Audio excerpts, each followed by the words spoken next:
Hello, everyone, and welcome to e-commerce MKT 145. This is an e-commerce course, or an online course actually, offered at Elgin Community College. My name is Kathy Taylor, and I will be your instructor for the next 16 weeks. I look forward to working with you and to making this a fun experience, and also to making sure that you stay engaged throughout the process. So if you're watching this video, that's a clear indication that you found your way to the homepage on D2L for this course. So let's take a quick tour. Along the left rail, you will find all of my contact information. That's along with my social connections as well. Just below that, you'll find information about the textbook that we are using for this semester in this course. If you want to purchase your textbook on Amazon.com, you certainly can. After all, this is an e-commerce course, right? In the middle section of the homepage is the news area. You should check here often for updates to the course and relevant material that's related to any of the assignments that you have. I use this a lot to communicate with the students, and so therefore I encourage you to either set up an email alert or a text message alert so that anytime updates are made in this section, you'll be notified about it and you can govern yourself accordingly. If you move over to the right rail of the home page, at the very top is an RSS feed. And this is actually links to all of the e-commerce type online resources that we will use throughout the semester. It's a good idea for you to be familiar with these because some of this will be associated with assignments. But these are basically just e-newsletters about e-commerce. And so if you'd like to subscribe to any of those, you can do so. But I like to include these because it's a preview for you of what we're covering, and it also gives you a way of connecting some of what we're talking about in the book to, for instance, a real-world situation. All right, so just below the RSS feed on the right rail is the calendar. Now, I've intentionally set this up in such a way that you can get a quick glance of the assignments or quizzes or case studies or anything that is due for that particular week. So this is a good way to help you stay organized and also manage your assignments. Across the top navigation, there are links to areas like content, discussions, Dropbox, quizzes, grades, and chat. Your first assignment is to click on the content link and then look at the course documents that are listed. You need to read all of those contents, all of those course documents, I should say, along with the syllabus.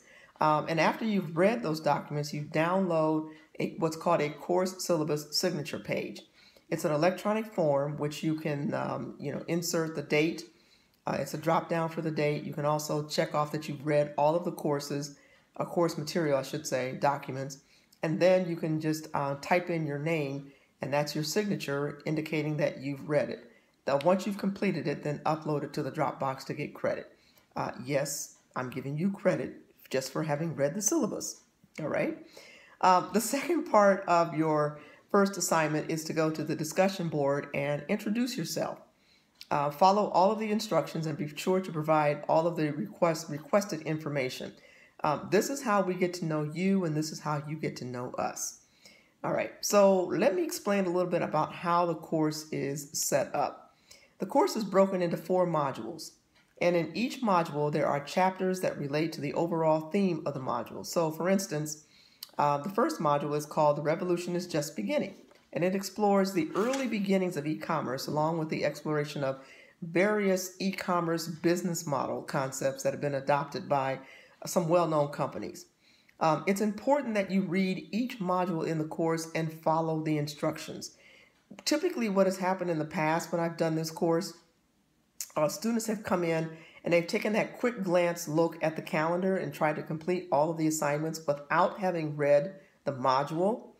And therefore what it does is it ends up leaving you frustrated, confused, and you start to fall behind.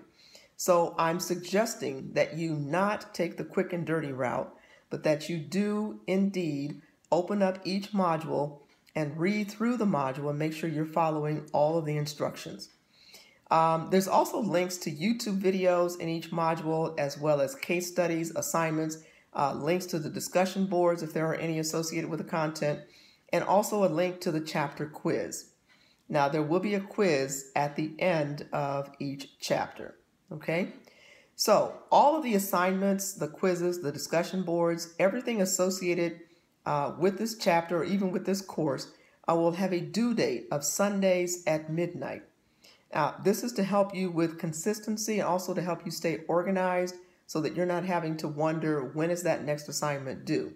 So it's a good idea to make a mental note that all of your assignments will be due Sundays at midnight. I know when you take an online course, you kind of think you have more flexibility, and you do, but we just need to bring some structure to this, okay? All right, so finally I'm going to wrap up here real quickly, but I just want to leave you with this thought. If you put something into this course, you'll get something out of it. If you put a little bit into this course, you'll get a little bit out of it. But if you put nothing into this course at all and you think you're just going to float by, you won't get anything out of it, and your grades will reflect that.